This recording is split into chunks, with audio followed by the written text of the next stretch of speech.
Hi everyone, I'm Mahesh Jaraman, co-founder of Sepalika.com. In India, we're all housebound for the next 21 days doing our civic duty. One positive way to look at this is to use this time to install the simplest health habits that literally need no external materials at all. NASA research says that it takes just 21 days to form a habit. That seems just about perfect, right? So, first, what is a habit?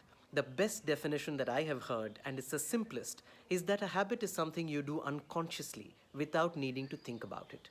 You wake up in the morning, you head to the bathroom and reach for your toothbrush.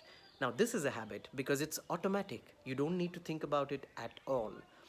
But when we ask our patients at Sepalika to say, take 5 deep breaths before they start eating each meal so that the body is relaxed and the rest and digest state can happen before the food hits the stomach, people simply forget to do it after the first 1 or 2 days. They start out with the best intentions, but because they have not learned to install the habit correctly into their subconscious mind, it simply does not stick. This is where we need to use the amazing work of Dr. B.J. Fogg, who runs the Behaviour Design Lab at Stanford University, and he's also the author of the best selling book, Tiny Habits. He says that in order to have a habit that sticks, we need three things, and it's best remembered with the acronym MAP: M for motivation, A for ability, and P for prompt. Let's take our example of 5 breaths before each meal. First, you must be motivated by the research that shows that taking 5 breaths will actually help to digest your food better and lose weight. Second, you must have the ability to take 5 deep breaths before you start a meal. It sounds easy enough, but you can't do it if you're gobbling a sandwich and running to try and make it to a meeting at the same time.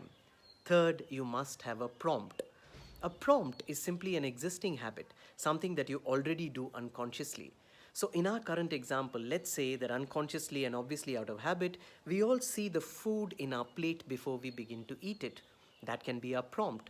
In other words, the first few times, as soon as you see the food on your plate, that is your prompt to tell yourself to take 5 deep breaths. Now comes the secret fourth ingredient, which is my biggest takeaway from Dr. Fogg's book, Tiny Habits. After you've taken the 5 deep breaths the first time, you must celebrate. I know it sounds a little far fetched, but please humor me and try it yourself. The human brain, for all its sophistication in the 21st century, is still quite primitive, and in many ways, it still works on reward and punishment. If the first few times you practice a new habit, you give your brain an immediate reward, it begins to look forward to the reward and makes the habit automatic. So, what makes for celebration? Dr. Fogg's book lists 100 simple celebrations, things that are so easy to do. For example, you can choose to do a quiet air fist bump or even just mentally say yes as soon as you finish taking the 5 deep breaths before the meal. And your brain will register this joy. It will secrete a little bit of dopamine in response to the joy, and the habit literally becomes wired in your brain circuit. So the next time you see the plate with food on it, your brain says, go ahead, take the 5 deep breaths, and we can celebrate after that and feel the joy. After the first 10 or 15 times without knowing it, you begin to take the 5 deep breaths before the meal, and the habit has become installed in your subconscious.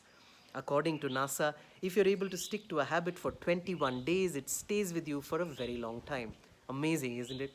So, I've personally used this method to create many small habits, especially ones that are relevant to my health, like remembering to take my dietary supplements every day or adding a little bit of sea salt to my water bottle. You can choose to install simple health habits like oil pulling first thing in the morning, or washing your feet with warm water before bed, or switching off your cell phone before you go to sleep, and so on. So go ahead, make the most of the 21-day quarantine and install some really simple and fantastic health habits into your life. If you'd like some more ideas of small health habits which you can install, which lead to exponential and compound results over time, get in touch with us via Facebook or direct messenger, or you can even leave a comment on our YouTube channel. We wish you all vibrant health and well being.